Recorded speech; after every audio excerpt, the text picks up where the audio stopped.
Friends, आज का हमारा नेक्स्ट टॉपिक है लेवल्स ऑफ लर्निंग। शिक्षण के स्तर क्या है।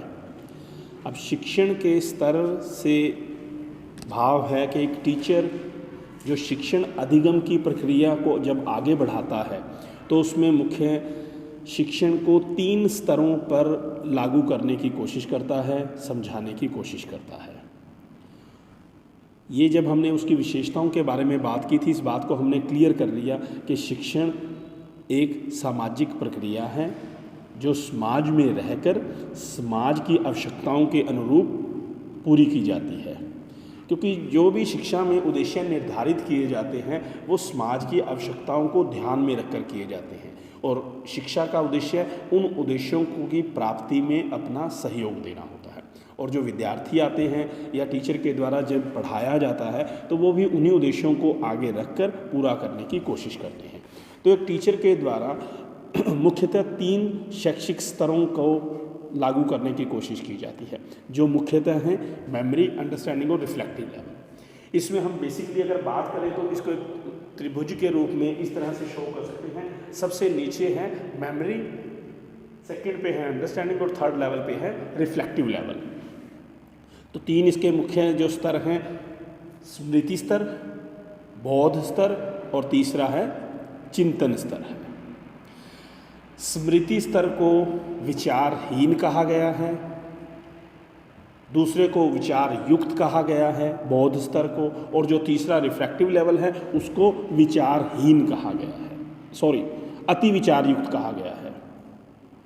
तो जो तीनों कॉन्सेप्ट जब हम पढ़ेंगे तो इसमें ये बात अगर करते हैं कि मेमोरी को बेस में क्यों रखा गया है, क्योंकि जब एक बच्चा या एक व्यक्ति मेमोरी जो स्मृति स्तर है उस स्तर को पूरा कर लेता है तभी वो इससे ऊपर वाले स्तर पर जा सकता है, सेकंड लेवल पर पहुंचता है।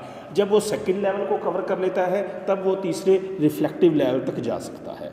तो ये तीनों लेवल एक दूसरे से जुड़े हुए हैं। जब आप पहले लेवल को कवर करते हो तो आप सेकंड पर पहुंचते हैं और सेकंड के बाद आप थर्ड लेवल पर। फॉर एग्जांपल अगर हम बात करते हैं, एक छोटा बच्चा होता है, सबसे पहले उसको जो अल्फ़ाबेट हैं टीचर के द्वारा वो रटवाए जाते हैं। अब जब वो रट लेता है, अच्छे से उनकी पहचान करना सीख जाता है, तो वहाँ से उसका जो सेकंड लेवल आता है वो होता है भाषा को सीखने का कार्य। फिर वो भाषा सीखनी शुरू करता है, वाक्य, छोटे छोटे वाक्य बनाने सीखता है, फिर वाक्यों से अपनी बात कहना सीखता है। अब छोटे क्लास में आपने देखा हुआ टीचर्स उनको छोटे छोटे वाक्य सिखाते हैं कि जब बच्चों टीचर क्लास में एंट्री करता है, गुड मॉर्निंग, से गुड मॉर्निंग, फिर आपने क्या रिप्लाई करना है, घर में आप जाते हो या घर में कोई आता है तो आपने उनको कैसे उनका वेलकम करना है। तो वो जो छोटे छोटे वाक्य सीखते हैं वहाँ से वो अपनी भाषा सीखने का क्रम शुरू करते हैं। तो वहाँ पर उस समय जो बच्चा है उन बातों के रट्टे लगाता है, वो रटता है। नमस्ते क्या है, उसको नहीं पता नमस्ते का मतलब क्या, ठीक है हाथ जोड़ने हैं, नमस्ते बोल देना। कोई आया है उसको गुड मॉर्निंग बोल देना। अब उसको जब स्कूल में सिखाया गया कि से गुड मॉर्निंग, तो वो जो भी चाहे वो शाम को भी आएगा उसको भी कहेगा गुड मॉर्निंग, क्योंकि उसने उसको रटा है, उसको समझा नहीं है। अब वो थोड़ा बड़ा होता है, जब उसको पता लगता है कि गुड मॉर्निंग एक सुबह बोले जाने वाला वेलकम है, दोपहर को गुड आफ्टरनून है, शाम को गुड इवनिंग है, फिर जब उसकी समझ पैदा होती है तो वो अपनी समझ के अनुसार इन शब्दों का इस्तेमाल करता है। अब जब वो इस लेवल से ऊपर चला जाएगा फिर हो सकता है कि वो अपने हिसाब से सामने वाले को किस वे से वेलकम करे, that's dependent on you, that hi, hello, how are you, anybody can say that. तो वो बात आ जाती है कि उसी तरह से जब एक टीचर के द्वारा क्लास में करवाया जाता है तो उसका जो शिक्षण कार्य होता है वो भी एक दर एक इसी तरह से तीनों लेवल्स के अनुसार करवाया जाता है। तो इसमें आज का जो हमारा पॉइंट है, टॉपिक है, वो है पहला मेमोरी लेवल। तो इसमें हम बात करेंगे मेमोरी लेवल क्या है और इसकी क्या विशेषताएं हैं। Is that okay? अब सामान्य शब्दों में जो एक व्यक्ति की मानसिक क्रिया है स्मृति, और स्मृति को मेमोरी भी बोल देते हैं, मेमोरी भी, कई मेमोरी शब्द यूज़ करते हैं, मेमोरी शब्द यूज़ करते हैं, हिंदी में हम उसको स्मृति कह देते हैं, स्मृति को याद करना भी कहते हैं। कि वो मेरी मेमोरी में नहीं है या मुझे याद नहीं है, ठीक है। तो वास्तव में मेमोरी है क्या? मेमोरी होता है किसी चीज़ को मन की चेतन अवस्था में रट कर अपने साथ जोड़ लेना। अब जब देखो रट्टे की क्या अवस्था है, जब आप किसी, इसमें क्या चीज़ें आएंगी, कोई सूचना है, तथ्य है, जानकारी है, संस्कार हैं, सिखाई गई बातें हैं, या फिर कुछ भी ऐसा जिसको हम समझने की बजाय एज इट इज़ रिसीव करके अपने बिहेवियर में शामिल कर लेते हैं, उसको मेमोरी कहा गया है। और ये हम तब करेंगे जब चेतन अवस्था में होंगे। एक मानसिक क्रिया है, चेतन मन की अवस्था में इस क्रिया को किया जा सकता है, और इसको हम जैसे लेंगे वैसे ही रिसीव कर लेते हैं, इसमें कोई हेर फेर या फेर बदल नहीं करते। अंडरस्टैंडिंग में क्या होता है, जब सामने वाला देता है तो आप उसको अपनी समझ के अनुसार तोड़ मरोड़ के फिर रिसीव करते हो। इसमें जैसे दिया जाता है सामने वाला इसको वैसे ही तथ्यों के रूप में स्वीकार कर लेता है। फॉर एग्जांपल, मैंने कल भी बात की थी, जैसे कि छोटे बच्चे को एक टीचर अल्फ़ाबेट सिखाता है, वो कहता है ए फॉर एप्पल, तो वो ए फॉर हमेशा एप्पल ही बोलता है, चाहे 20 साल का भी हो जाए। उससे पूछना ए फॉर क्या होता है, ऑब्वियसली मुंह से एप्पल ही निकलता है। वो अल्फ़ाबेट सैकड़ों हैं, हजारों हैं, पर वो और कोई नहीं, ए फॉर एप्पल, अनार ही बोलेगा।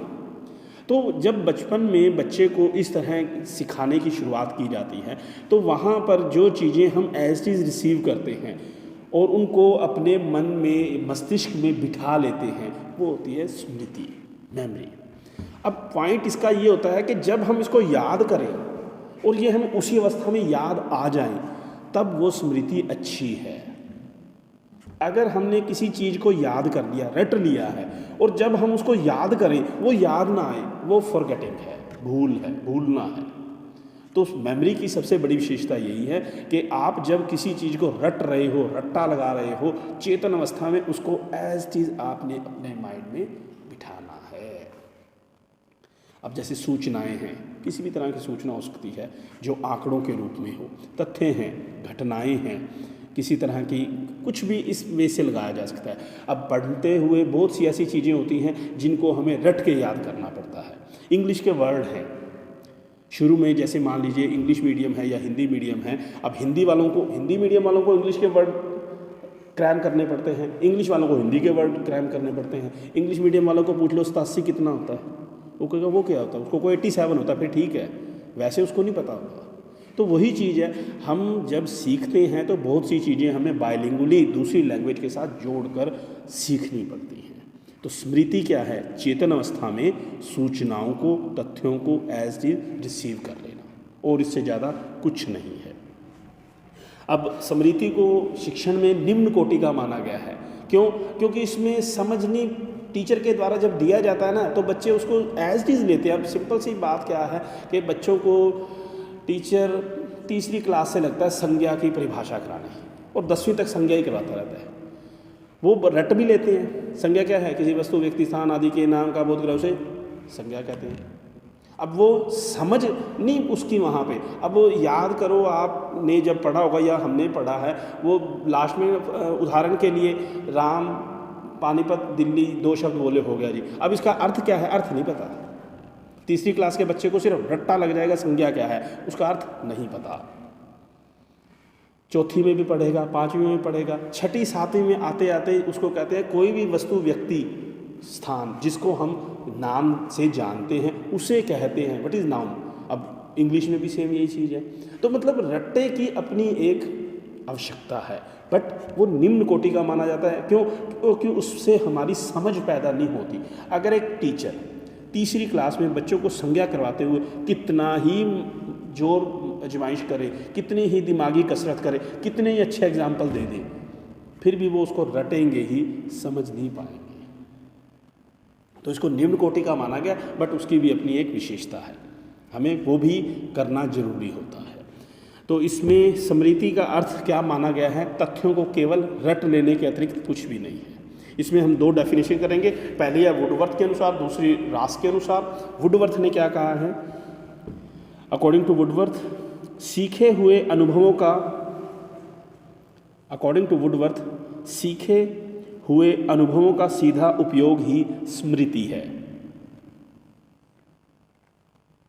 वुडवर्थ क्या कहते हैं? सीखे हुए अनुभवों का सीधा उपयोग ही स्मृति है।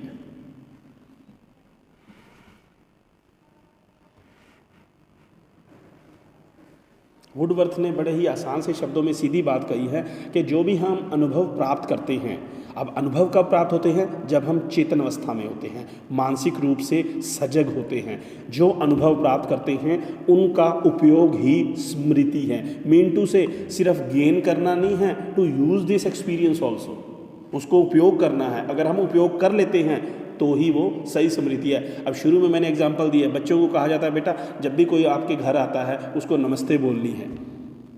अब ये उसका एक एक्सपीरियंस उसको दिया गया है, जब उसको यूटिलाइज करता है, उपयोग करता है, हाँ फिर कहते हैं हाँ बच्चे को याद है भी क्या कहना है। तो वही बात इन्होंने कही है कि सीखे गए अनुभवों का सीधा उपयोग ही स्मृति है। अगर एक बच्चे को हमने कई चीज़ें बताई, कई बातें समझाई, बट उसने उसको यूज़ ही नहीं किया, इसका मतलब क्या है? उसने उस चीज़ को सीखा ही नहीं।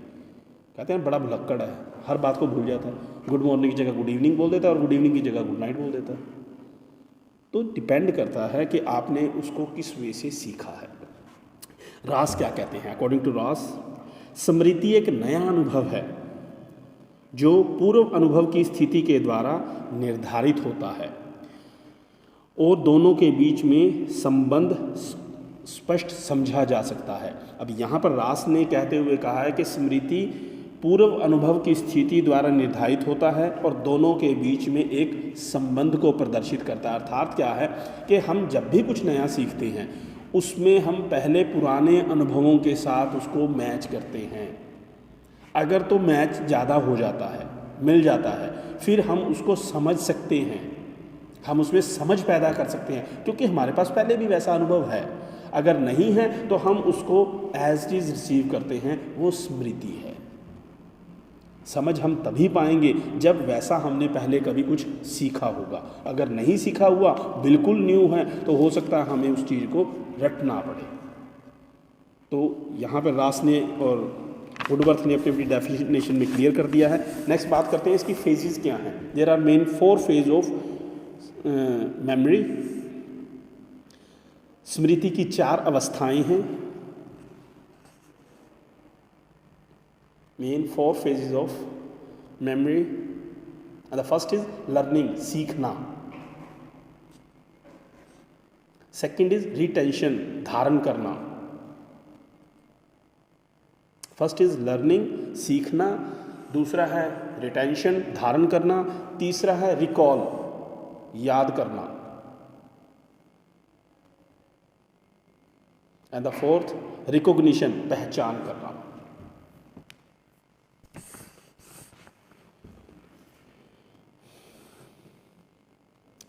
The first is learning, retention, recall and recognition, पहचान करना। लिख लिया सभी ने? हाँ, तो इसमें इन्होंने क्या बात कहने की कोशिश की है कि स्मृति भी अपनी इन 4 अवस्थाओं से होकर गुजरती है। रट्टा लगाना भी आसान नहीं है। रट्टा लगाने के लिए भी हमें इनके अलग अलग अवस्थाओं से होकर गुजरना पड़ता है, तब हम उस चीज़ को रट्टा मान सकते हैं, तब हम उस अनुभव को अपना अनुभव मान सकते हैं। सबसे पहले उन्होंने क्या कहा है? लर्निंग, सीखना पड़ता है।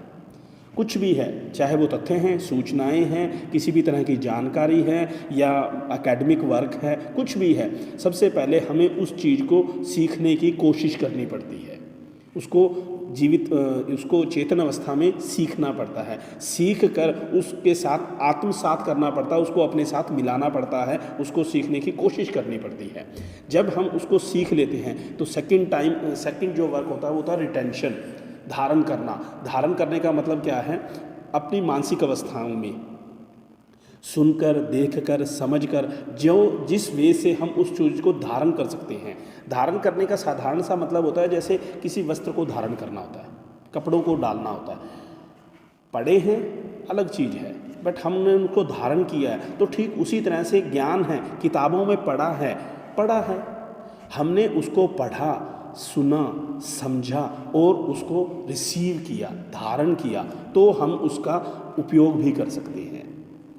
अब मान लीजिए पैसे हैं, आपके पास है ही नहीं, आपने उसको लिया ही नहीं, वो आप यूज़ भी नहीं कर सकते।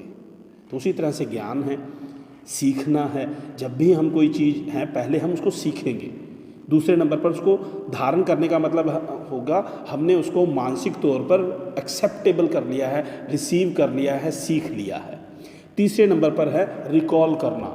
जब हमने उसको सीखा है, सीखने के बाद हम उसको रिपीट करते हैं, क्या मेरे को वो चीज़ वैसी ही अवस्था में याद हो गई है।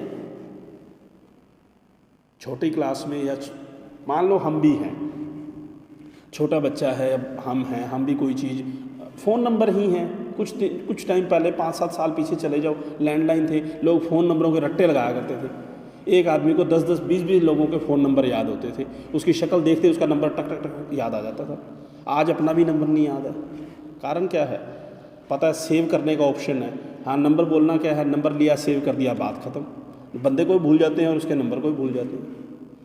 तो जब उस समय क्या था, उस समय हम जिसको करना चाहते थे उसको ध्यान से देखते थे, उसके नंबर को सुनते थे, डिजिट को माइंड में रिपीट करते थे, वो बता देता, फिर उसके बाद अच्छा मैं एक बार बोल के देखता हूँ, यही है ना, फिर आप बोलते थे, वो कहता हाँ यही है, दिस इज ग्रैंड।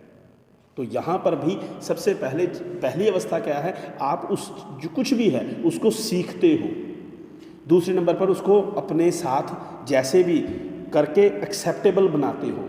तीसरे नंबर पे रिकॉल करते हो, उसको बोल कर देखते हो, रिपीट करके देखते हो, याद करके देखते हो, same as it is position में है। चौथे नंबर पर पहचान करते हो कि हाँ ये वही चीज़ है जो मैंने अभी सीखी है, तभी वो चीज़ का रट्टा माना जाता है। छोटी क्लासेस में 6, 7, 8 में बच्चे इंग्लिश के क्वेश्चन को रटते ज़्यादा हैं, हिंदी मीडियम वाले खासकर। वो क्या करते हैं, रट्टा मार लिया, फिर उसके बाद लिख के देखते हैं, लिख के देख लूँ या बोल के सुनाते हैं। वो क्यों है? वो उस चीज़ को रिकॉल करते हैं कि हाँ मेरा जो रट्टा लगा है वो ठीक भी है कि नहीं। कई बार क्या होता है, आप बहुत कुछ दिमाग में भर लेते हो, भर लिया, डर होता है पेपर में जाके कभी भूल ना जाए। होता क्या है, अगर आपने उस चीज़ के रिकॉल फंक्शन को कंप्लीट नहीं किया, सिर्फ पहली और दूसरी 2 स्टेजेस पूरी की हैं, फिर आपके साथ धोखा हो सकता है। अगर रिकॉल क्या मीन टू से, या तो आप कॉपी किताब बंद करके उसको रिकॉल कर लो, या आप उसको लिख के रिकॉल कर लो। अगर रिकॉल हो गया, लिख लिया आपने, फिर कहते हो हाँ अब रट्टा पूरा लग गया, अब पक्का याद हो गया।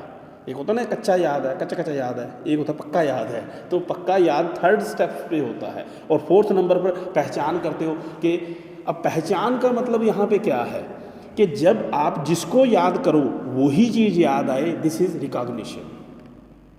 घर में आपके मान लो 50 मेंबर हैं, आपको ये तो पता है ना किसके साथ क्या रिश्ता है, सभी को मामा चाचा तो नहीं बना लेते। वो क्या है, वो पहचान है, सही पहचान, सही आदमी की पहचान के साथ ही उसका रिलेशन, वही चीज़ इसमें है। आप बहुत कुछ याद कर लेते हो, अब जब जो चीज़ पूछी गई है, अब आप उसी चीज़ को रिमाइंड करो और वही चीज़ लिखो, this is recognition, right recognition. कई बार ये भी होता है कि क्वेश्चन कुछ आया होता था, कुछ लिख कुछ हो रहा थे और बाद में कहते हो ये तो क्वेश्चन कोई और था, तो कुछ और लिखा है। वहाँ किस चीज़ की कमी है? सही पहचान की कमी है। तो जब भी आप कुछ भी इस तरह का करते हो, चाहे वो रटना ही हो, हमने ये तो कह दिया कि निम्न स्तर का है।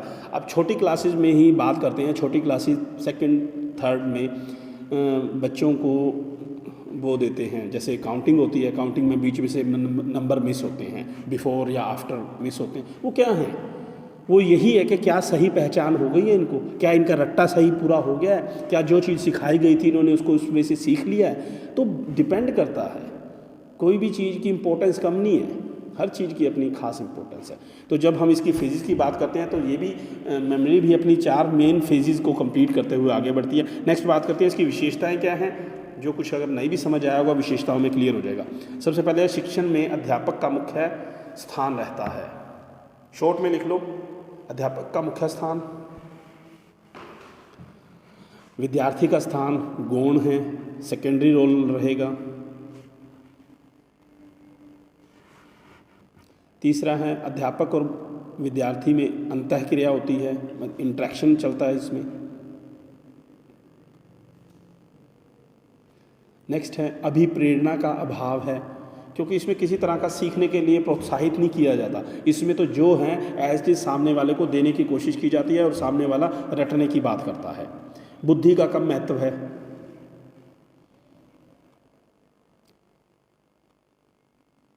बुद्धि का महत्व कम होता है। फौजियों की ट्रेनिंग देखिए कभी, फौजियों की ट्रेनिंग में ना सेम यही रट्टाफिकेशन चलती है। उनकी जो समझ होती है, पहले तो उनके दिमाग में अच्छे तरह झाड़ू मार के बिल्कुल साफ़ कर देते हैं, फिर उसमें नए जो पुराने एक्सपीरियंस होते हैं उनको ज़ीरो कर देते हैं, फिर नया जो उन्होंने देना होता है, जो वो चाहते हैं, उस चीज़ को उनके माइंड में पुटअप करते हैं और वो सिर्फ उतना ही करते हैं जितना उनको कहा जाता है, अपनी तरफ से कुछ भी नहीं इंक्लूड कर सकते। तो वो क्या है, बिल्कुल डिट्टो रट्टा, जितना कहा गया है उतना करो, अपनी तरफ से nobody can be include in it. Next है, शिक्षण केवल ज्ञानात्मक पक्ष तक सीमित है। इसमें केवल ज्ञानात्मक पक्ष को महत्व दिया जाता है।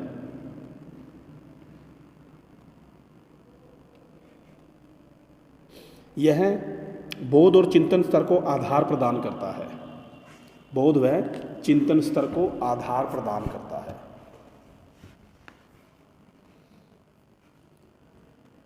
लिख लिया बेटे यहाँ तक? इसको मैं शॉर्ट में रिपीट कर देता हूँ क्या कुछ है। सबसे पहले इन्होंने कहा है कि इसमें अध्यापक का स्थान मुख्य है।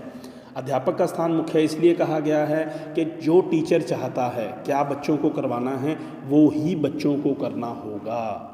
किस चीज़ को, क्योंकि बहुत सी जैसे साइंस है, मैथ है, मैथ में क्या है, पहले फॉर्मूले हैं, टीचर पहले फॉर्मूले रटवाता है, फिर उसके बाद आगे जो कोटेशन होती हैं, जो कंपोटेशन होती है, वो लिखवानी शुरू करता है। तो हर एक टीचर का इसमें मेन रोल रहता है। सेकंड क्या है, बच्चे का स्थान सेकेंडरी है, बच्चा अपनी तरफ से इसमें कटफट नहीं कर सकता, जो है as it is to receive. तीसरा इंटरेक्शन प्रोसेस है, दोनों में बातचीत चलती है, दोनों के बीच में होने वाली क्रिया प्रतिक्रिया है। अभिप्रेरणा का अभाव है, इसमें किसी तरह से सीखने के लिए अभिप्रेरणा का महत्व कितना है कि आपको ये चीज़ करनी है, साम दान दंड भेद जैसे मर्जी करो, बात खत्म। बुद्धि का कम महत्व है। ज्ञानात्मक पक्ष को मेन माना गया है, मतलब जो चीज़ है जैसी है वैसी ही आपने सीखनी है और सीखकर अपने व्यवहार में उसको लाना है। मेनली जो चीज़ कही गई उसको सीखने से संबंध है इसका। लास्ट में कहा गया है बोध और चिंतन स्तर में आधार का काम करती है, क्योंकि जब तक मेमोरी लेवल नहीं है तब तक आप ऊपर वाले लेवल्स के बारे में सोच भी नहीं सकते। अगर हम इसको हटा देते हैं तो ऊपर वाले दोनों पोर्शन ख़त्म हो जाएंगे। जिसका जितना ये स्ट्रॉन्ग होगा उतना ही अप जा सकता है वो। तो आज का हमारा जो कॉन्सेप्ट था वो मेमोरी लेवल था। नेक्स्ट वीडियो में सेकंड जो 2 लेवल हैं उसके बारे में बात करें।